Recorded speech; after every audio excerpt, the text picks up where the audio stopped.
good morning, and welcome to another edition of the Kitchings Table. Man, let me tell you, it's been a fantastic week, and I've been looking forward to getting with you today here on Awesome Radio, 106.9 FM, WBISLP, where you can find us also on Facebook Live, YouTube, Roku TV, and GPAC 23. So, as you know, the fall season in America, the tradition that happens in the fall season of America is called football. It happens every year, from the high schools to the pros. Come August, everybody is ramped up, pulling out their gear, getting their colors, ready to check out the schedule for the season, ready to go to the games, ready to do the tailgating.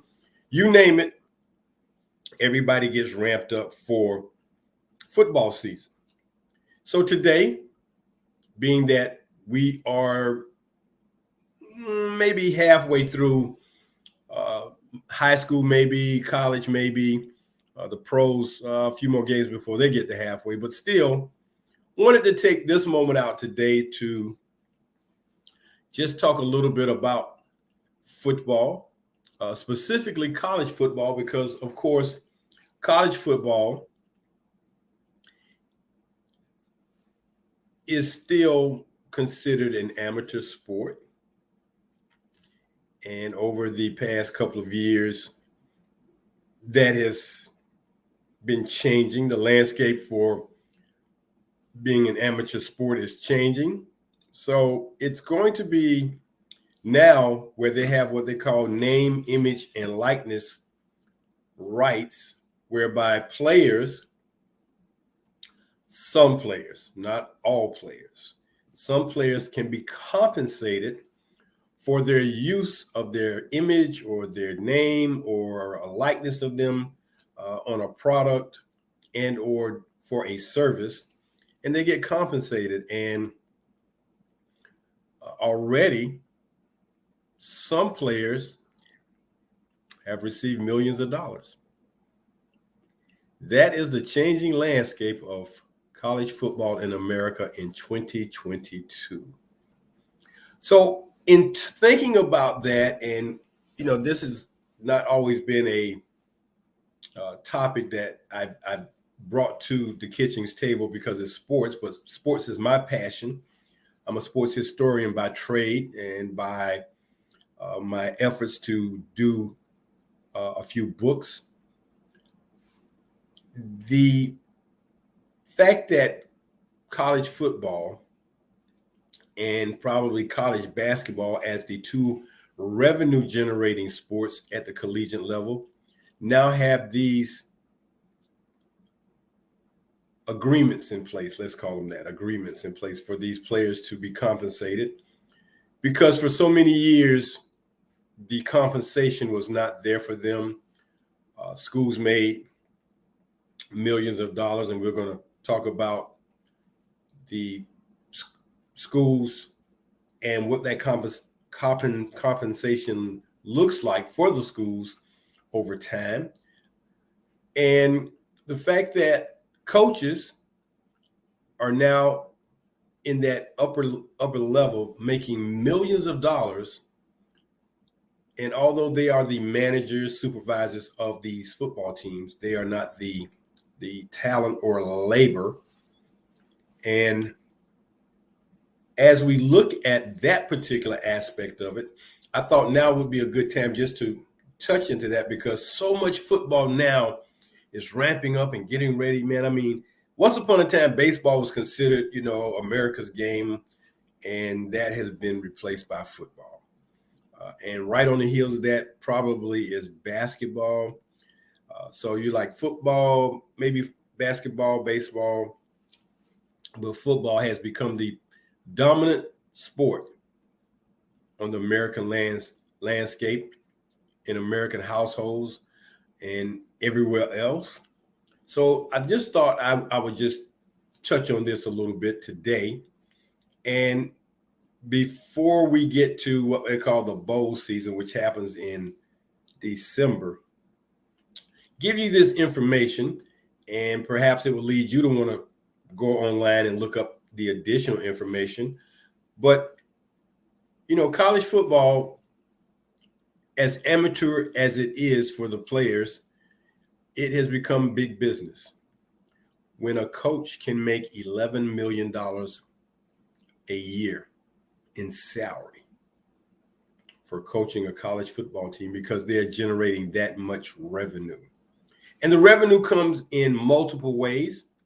And for those of you who may not keep up with the multiple ways and how they can get all this income, well, first and foremost, it's probably the rights from television games, the rights from being on TV. The schools have basically positioned themselves to, if you want to televise our game, and of course, television is driven by revenue from the sponsors advertising to the consumers to buy their products and or services. And I know a lot of times we don't think about it in major ways, but if a product sells for $10 and you advertise it to 100 million people, and of that 100 million people, 10 million people buy your product, you make 10 million people buy your product at $100. That's $10 million.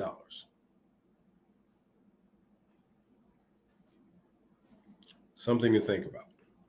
So as the revenue comes in and the sponsors pay the television companies money's sponsorship dollars to advertise, because again, 1 million times $10 is $10 million. So you can exponentially see how that grows. So 1 million times 10 is 10 million. 10 million times 10 is 100 million. 100 times 10 million is, 1,000 million. And it just keeps growing. So imagine making that kind of revenue. So here we go. The game of football, which has to be one of the nation's favorite, if not the favorite, is a full weekend entertainment mega business. From Friday night lights to Sunday afternoons and evenings, this allegiance pledge to these teams, the mascots that they represent, the colors they adorn, football is the king for millions of reasons, and that's literally, football is king. On each Saturday, football is to be watched and viewed, games to be attended and cheered on. And that's where we have that college piece. The old days of competitive spirit has been replaced by the ringing of the cash register. And that's the title of our show today, the Gridiron Cash Register, the price of college football. So the ringing of the cash register and the recruitment of the players and coaches who will deliver the victories each weekend, this is what drives college football in a major part. While the return on such entertainment is phenomenal, there have been many sacrifices and hardships which have made the game popular, yet created a swirling concern for its practices and social exploits. And when I speak of practices and social exploits, I'm going to just share the two that stand out to me. Practices have to do with, number one, the head concussion protocols, because now there's a lot of attention given to the injury of a head concussion by football players. So much so that they now have a rule in the game, and if you see the referee do this, it's called targeting, meaning that the player led with the crown of the football helmet, the top, into the player, the defenseless, call him defenseless player, that could cause serious injury. And if you remember the movie that Will Smith played a doctor who brought the concussion issue to the forefront, head trauma concussions is a very serious thing. So you understand that your head and your cranium, which is the bone, or your skull, which houses your brain, is a very fragile part of your body, because the brain sits inside your skull in basically a body of liquid, and it just kind of, it's there and it floats there. And if you shake your head enough, you'll get dizzy. So imagine if someone just hit you as hard as they could with an object, and you felt real woozy. So this is what we talk about when we talk about the practices. They're wanting to change the practices. Some of the things that once were acceptable no longer are. And then the social exploits. Not only the money part. I'm not talking about the revenue part. I'm talking about the social exploits, where some individuals have had their lives altered or changed.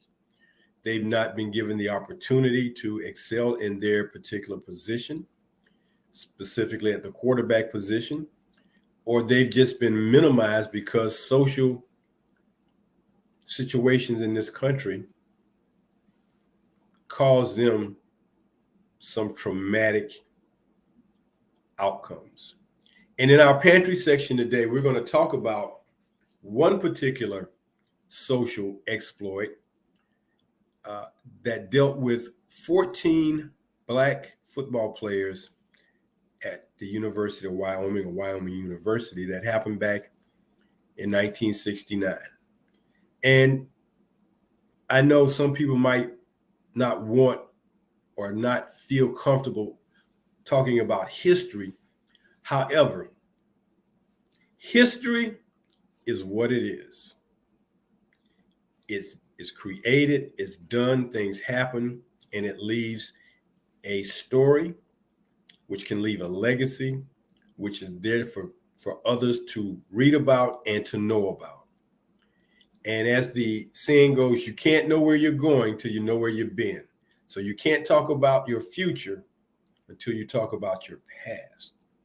So we're going to talk about the Black 14, but going back to college football, I love college football because up until now, it didn't have the revenue for players as it does now. This now has become an issue, even though the NIL, name, image, and likeness, is a part of it now.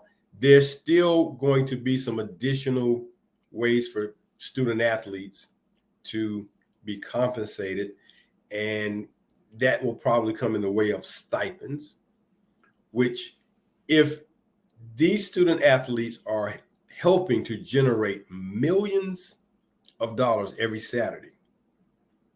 And yes, granted, they do have scholarships to earn an education. However, is it fair to them? Because they're the ones that people come to see and cheer on. They don't come to see the coaches, because the coaches don't play. They don't throw the ball, they don't run the ball, they don't tackle, they don't do any of that. So I'm in favor of some type of stipend for these college football players to help them, because some of them come from very low income situations and they don't have it. So to put it in their school account that they can use for something at the school, whether it be food items or paraphernalia items or whatever the need may be, in addition to assisting them in, just having the necessities,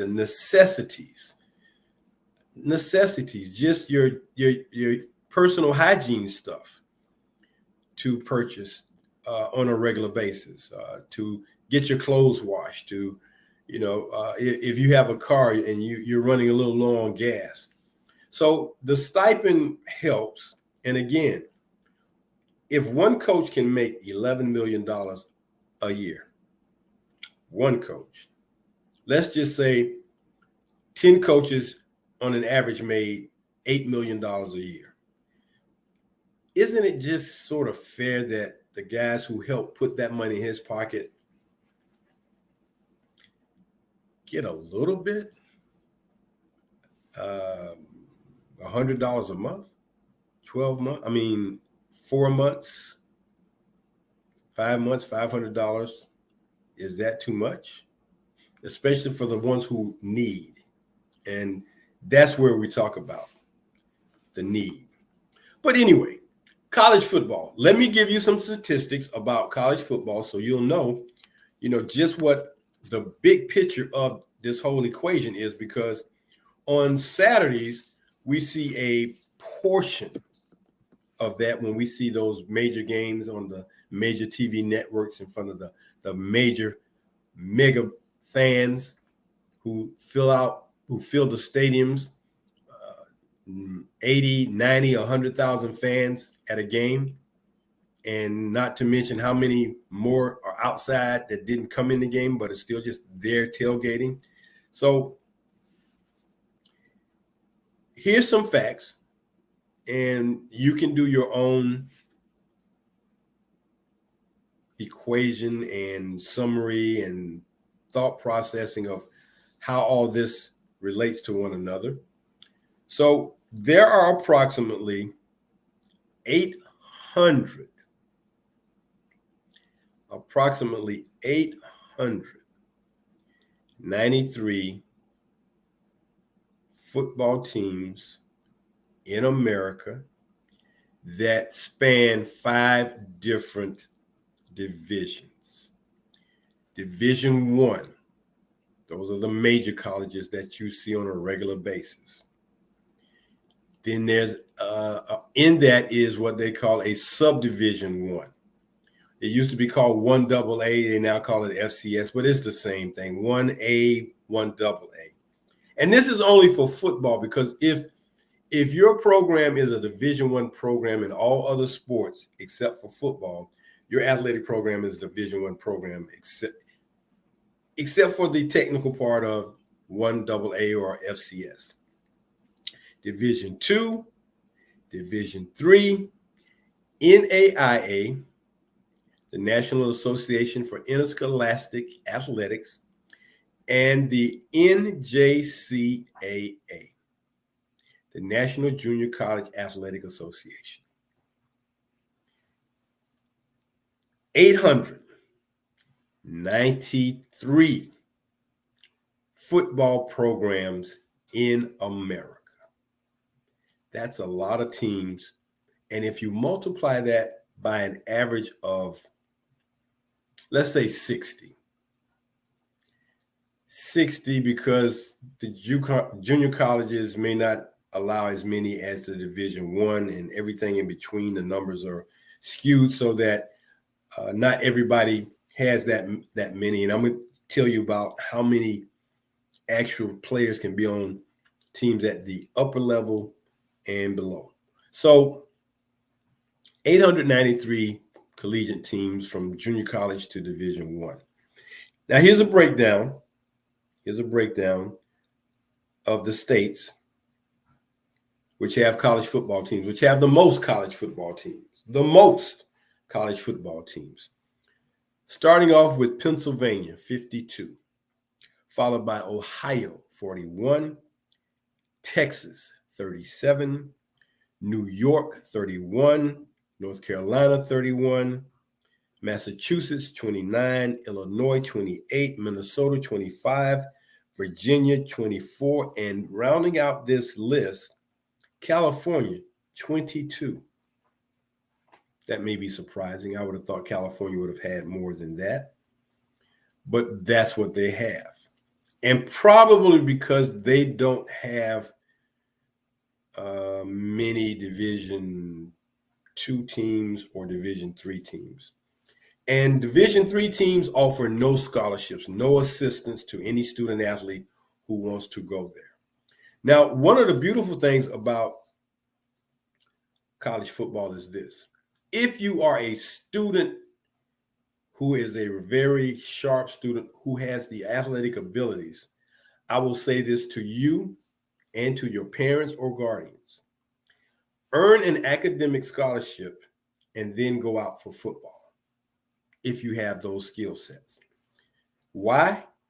Because an academic scholarship will not be voided if you don't perform well or there's some other issues.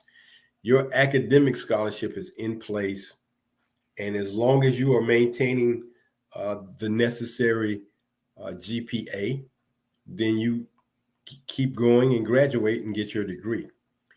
But if something goes wrong with you athletically and they choose to rescind, revoke, take back that athletic scholarship, like Chuck, you're stuck.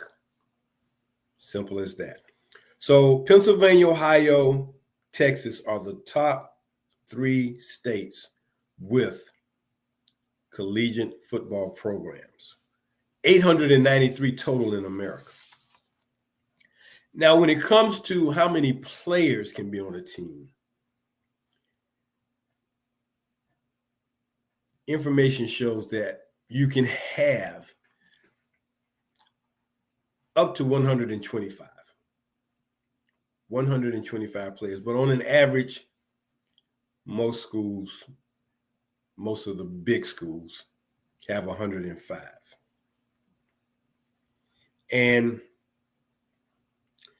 at the Division I level, and this is the FBS, they are allowed 85 scholarships per year. 85. Then for what they call the FCS or the 1AA, 63, and then Division II schools are allowed a maximum of 36 players on scholarship. Now, from this perspective, when we talk about historical Black colleges and universities, there are about 25, almost 30 Division II HBCUs, which means when they cap it out at 36, they can't offer any more scholarships. And understand this, a scholarship is not always just a full scholarship, because if you get funding for your books, lab fees, or anything in between, that is considered a scholarship if they give it to you that way. That's why if you get that academic scholarship, jump on that and then play whatever sport you're good at. So those are the facts as it relates to college football. 893 colleges in America offer football programs. Between 125 to 105 players can be on a team for the most part at the major levels. Major schools offer 85 scholarships. There are about 20, right around 20 Black colleges in the Division I AA.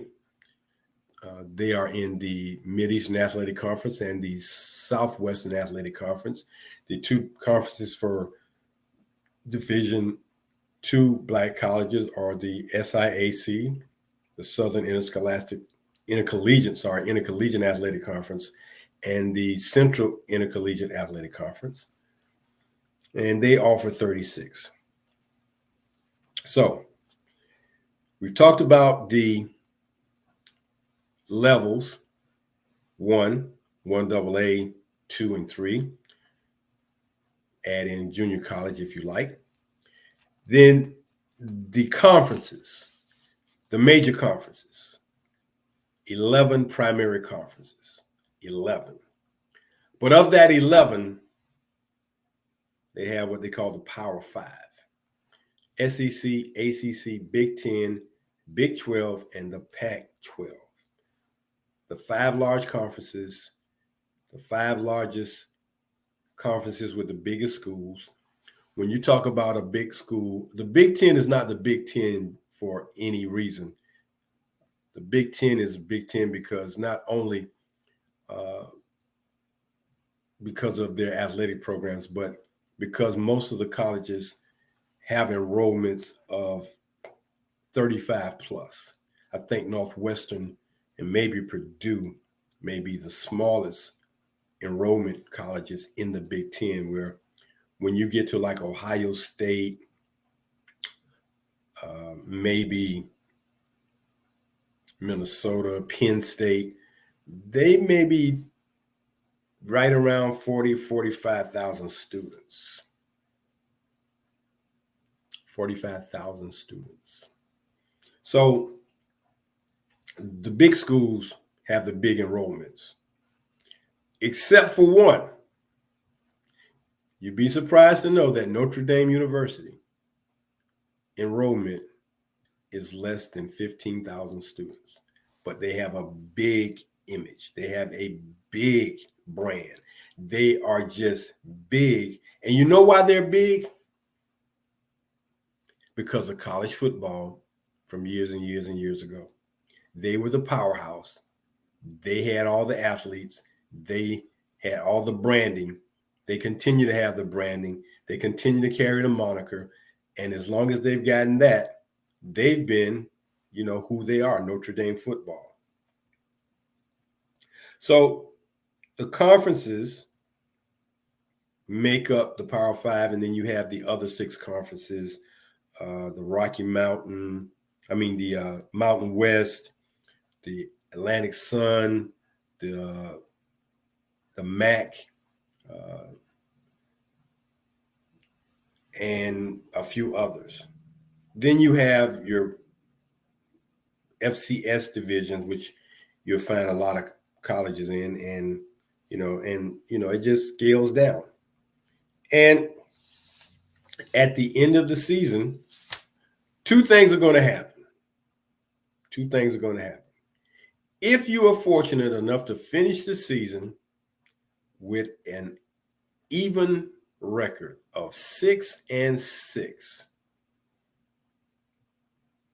you will more than likely get an invitation to one of the 35 bowl games that are played from mid-December to mid-January or early January.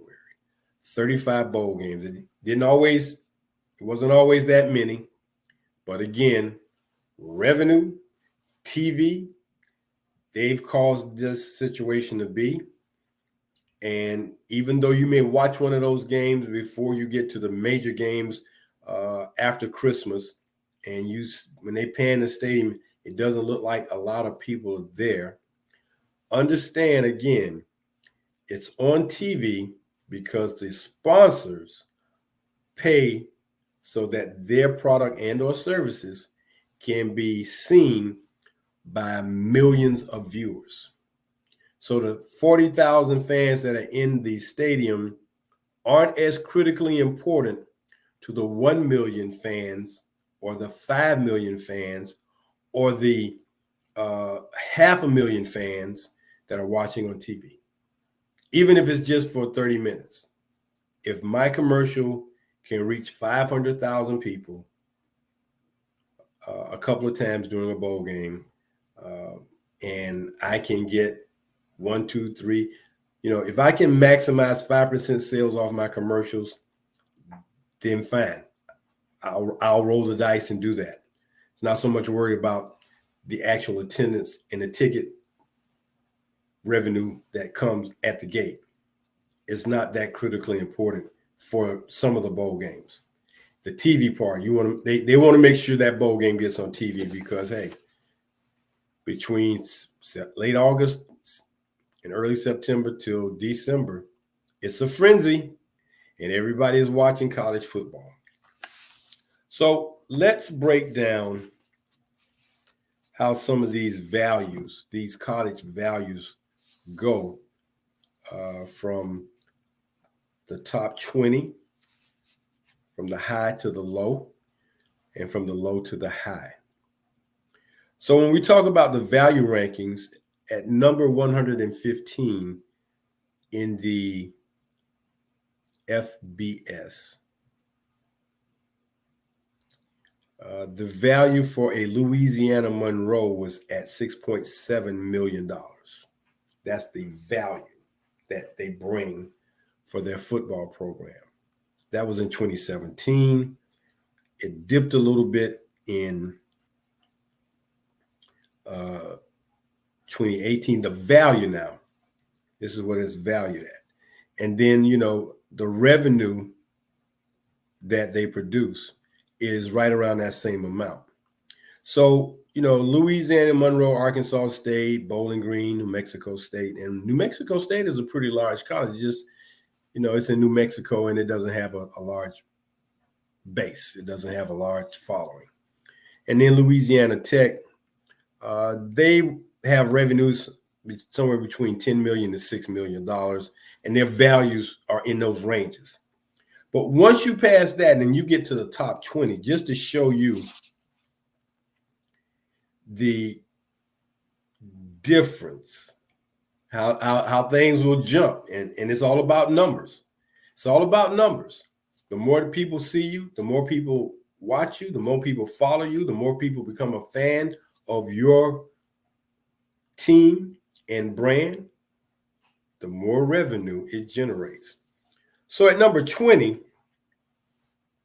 Michigan State, their revenue is $75 million, but their value as of 2018 was $354 million.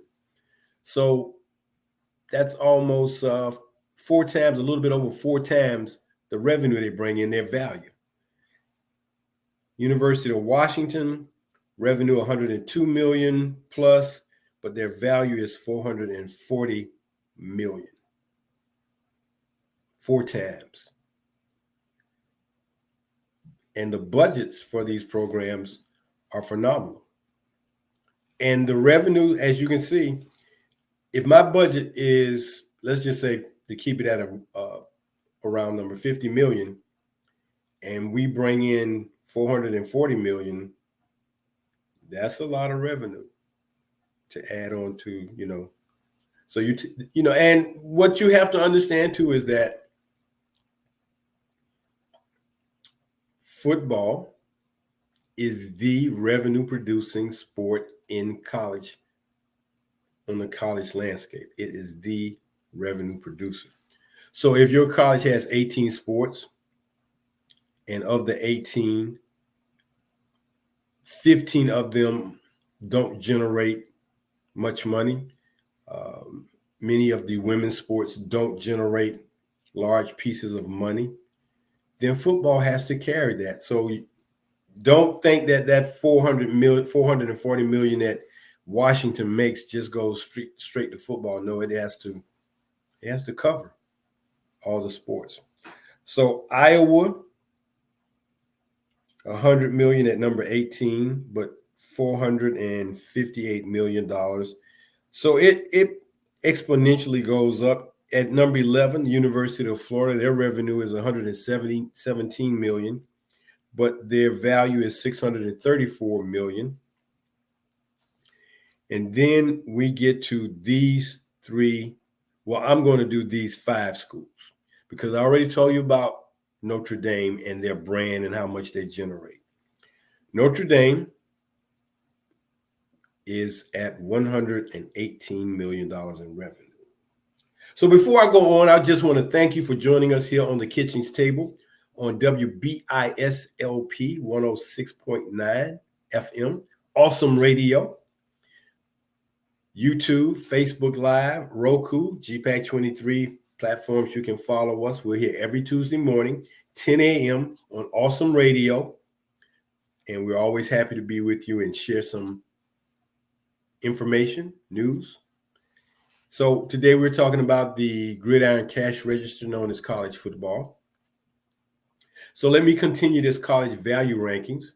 So as I stated, at number 5, Notre Dame, with a school enrollment of less than 15,000 students, but they generate 118 million in revenue, but their value is worth $900 million. So if you do something with Notre Dame, if you're an advertiser, that's the kind of exponential revenue you may see. At number 4 is Michigan, the University of Michigan, 133 in revenue and change, 924 million. Now we're getting ready to get to the top 3, and they surpass the $1 billion mark. Alabama, revenues of 140 million, their value $1.009 billion.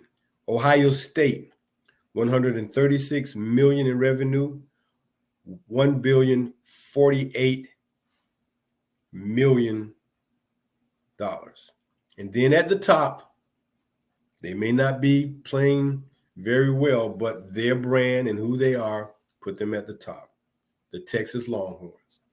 Revenue of 163, revenue value, or the value of their program, $1.1 billion.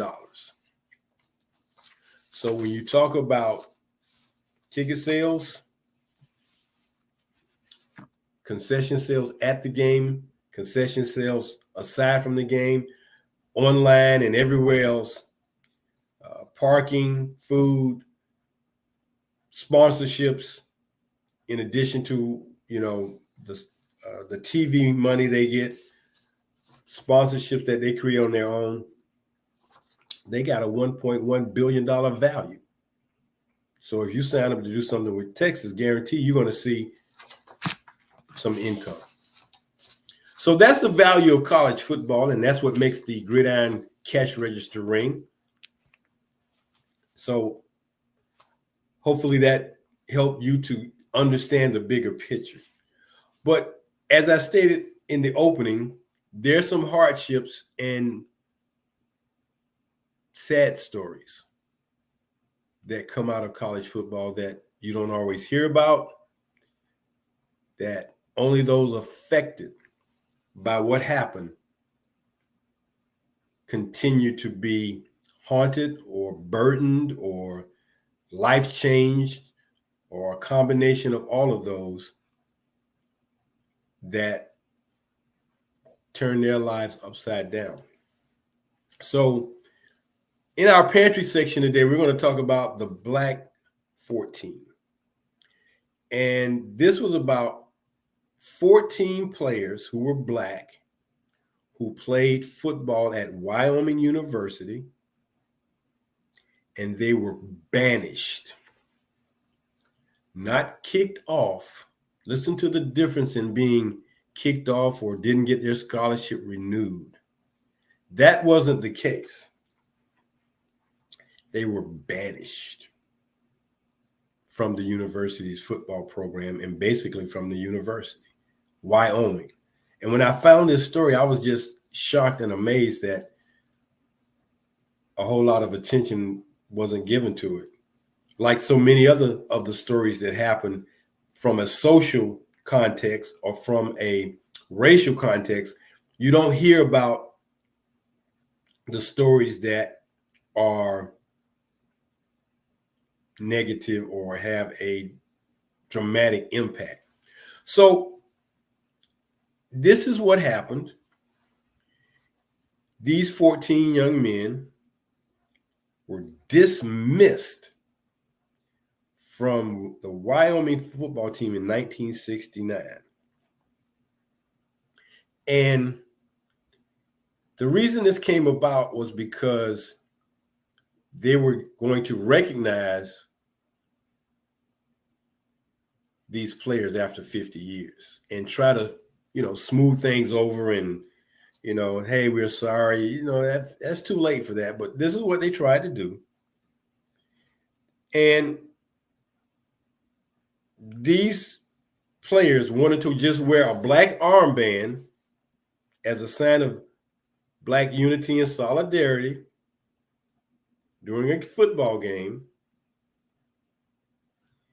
And because they were told that the rules of the team were no outward wearing of something like that, they were not allowed to play this particular game.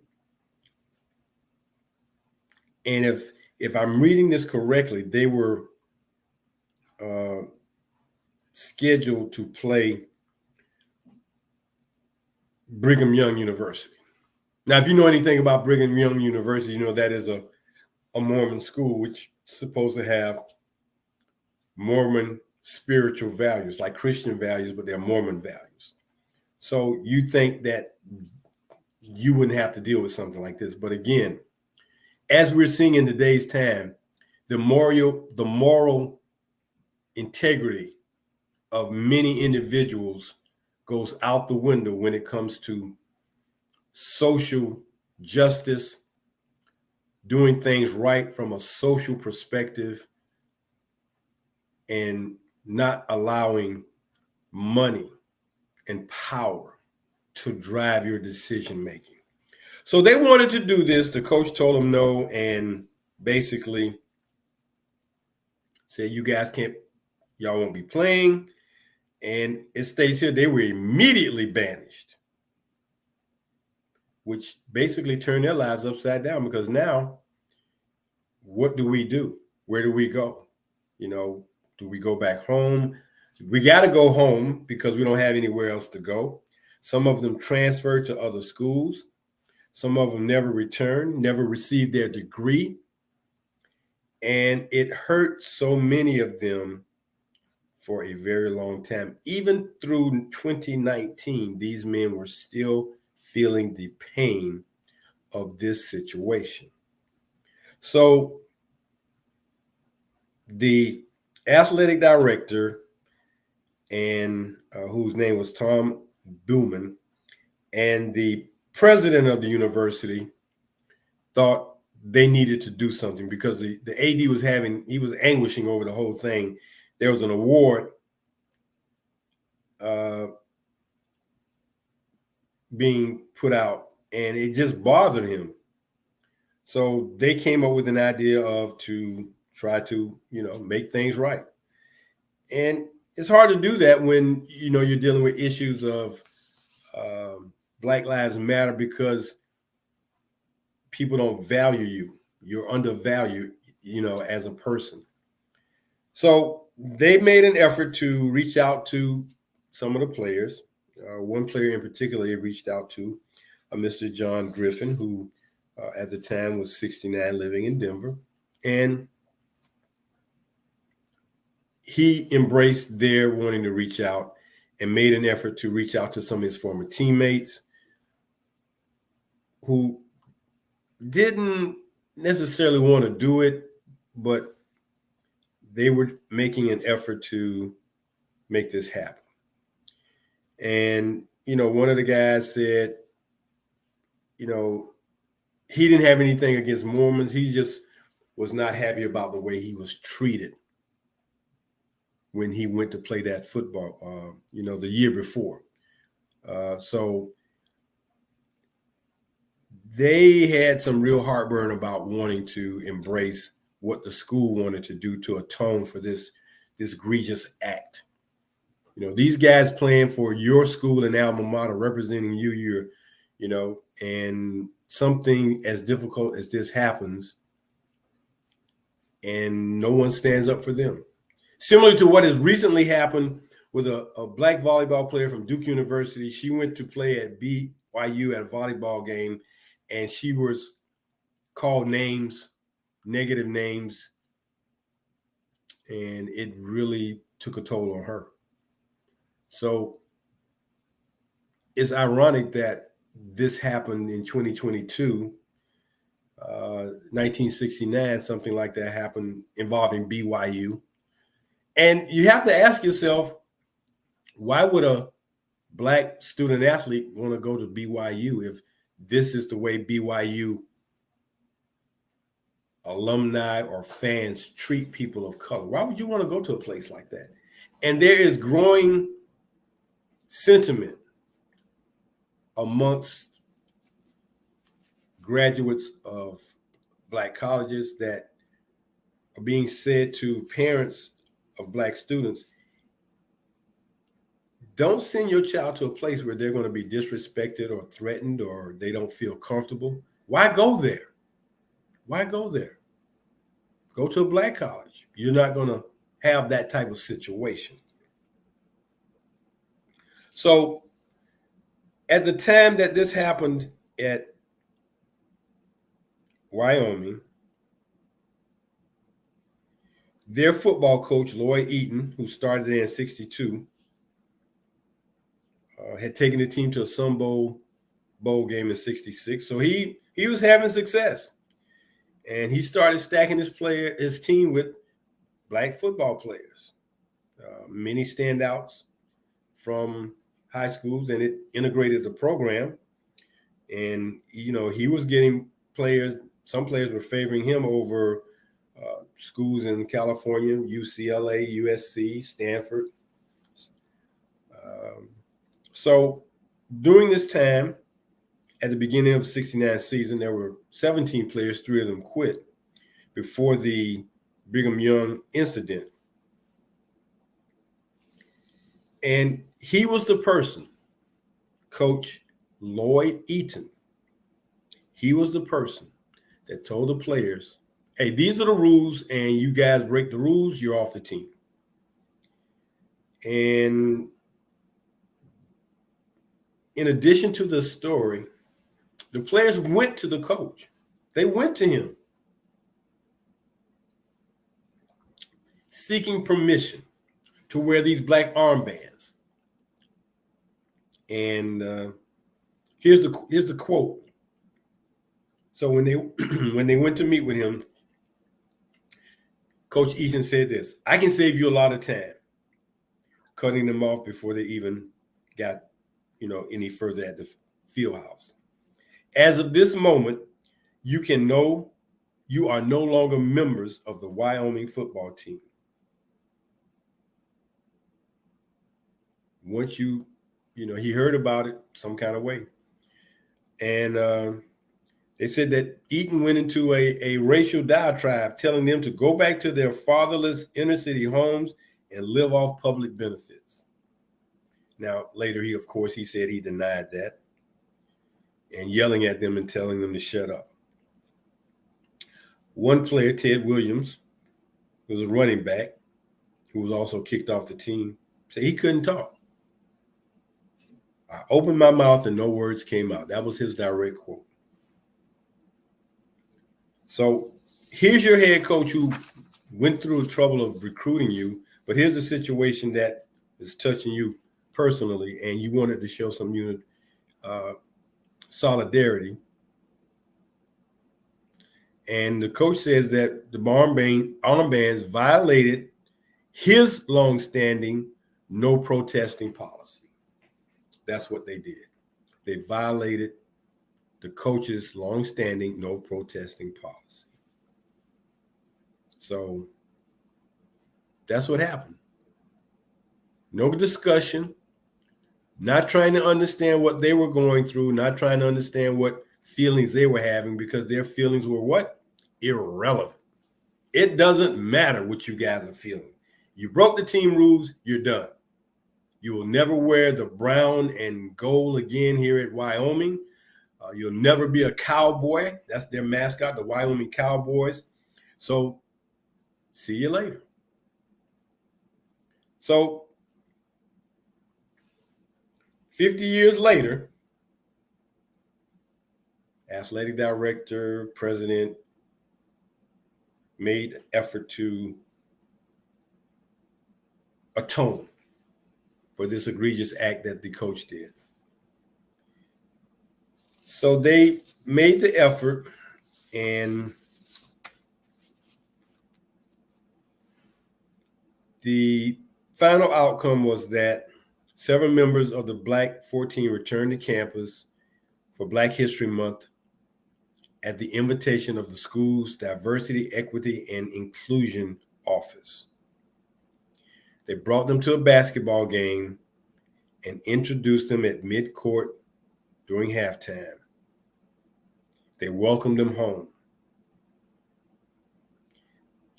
said that the athletic director was in tears. And with an initial visit in the books, the university extended another invitation for the players to return to campus, pay for the 50th anniversary of their banishment. And of the 11 players, 8 showed up in September wearing matching T-shirts during a university panel discussion. They spoke to history classes and met with the students.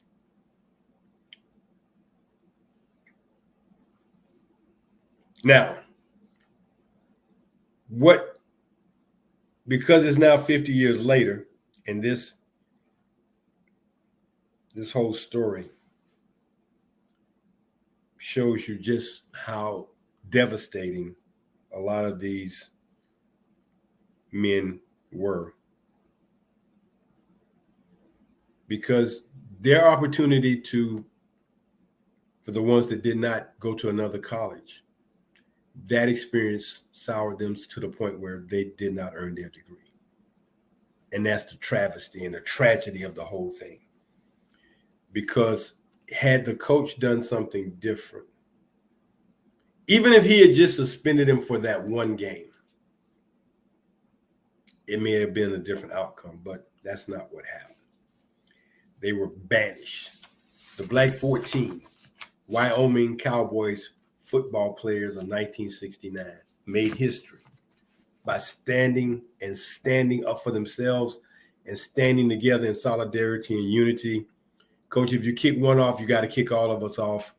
So they kicked off 14 members of the football team. And as I said, they were banished. That's the story. Hey, this has been the Kitchings Table on this Tuesday morning here on Awesome Radio, WBISLP 106.9 FM. I'm your host, Earl Kitchings. Every Tuesday morning, join us here.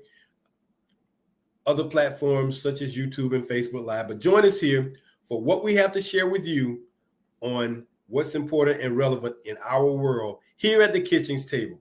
Until next time, have a great week. Stay safe. Do something good and positive for someone else, and you'll be a better person. Until next week, we'll say so long. See you later.